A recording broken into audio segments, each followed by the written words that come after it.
Hi everybody, I'm here to talk a little bit about some of the best practices that we are working on currently in the middle school. There's three major practices that we really are intentional about this year.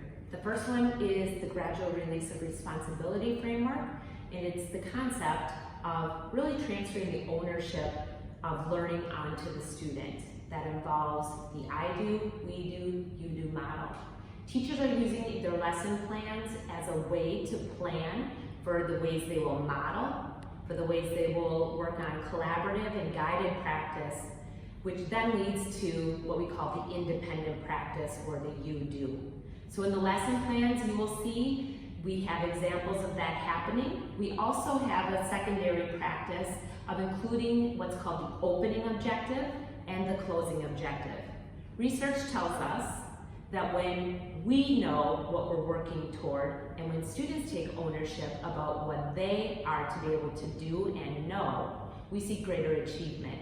And therefore, you will also see in our lesson plans and posted on the board examples of the frame that goes like this. We will learn about XYZ so you can do XYZ independently. That follows the gradual release of responsibility framework.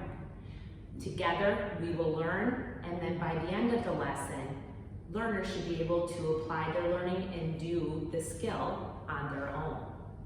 Finally, a big critical piece that we know is developmentally appropriate at any level for critical thinking is the daily practice of writing. Kids need opportunities to write.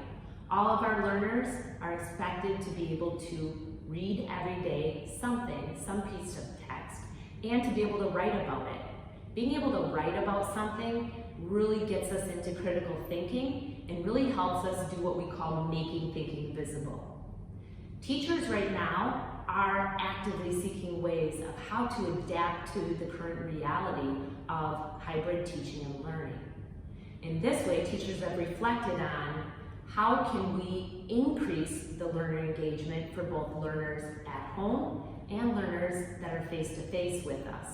They've engaged in their reflection, and they've determined some of the ways that they might do things differently in a way that limits the synchronous, meaning instead of presenting a lesson live for 45 minutes at a time, how can we shift to the learner to provide opportunities for discussion, provide opportunities for thinking, provide opportunities to dialogue with one another, to write about what they're learning, and then to be able to apply their learning. So we're seeing a shift in the way that we are able to do things so that we have deeper engagement for all of the learners. It's a really prime opportunity to start to see that paradigm shift and really think differently about how teachers plan and really what we expect from students. What are the metrics that we want to be able to see? It's very critical, especially for a middle school learner who's figuring out who they are, learning skills so that they can think critically about themselves and the world around them and be able to apply their thinking as they venture into those upper levels that we're preparing them for. All of these things are very exciting for us. We really love seeing what we're seeing right now, and we're only going to get better. Thank you.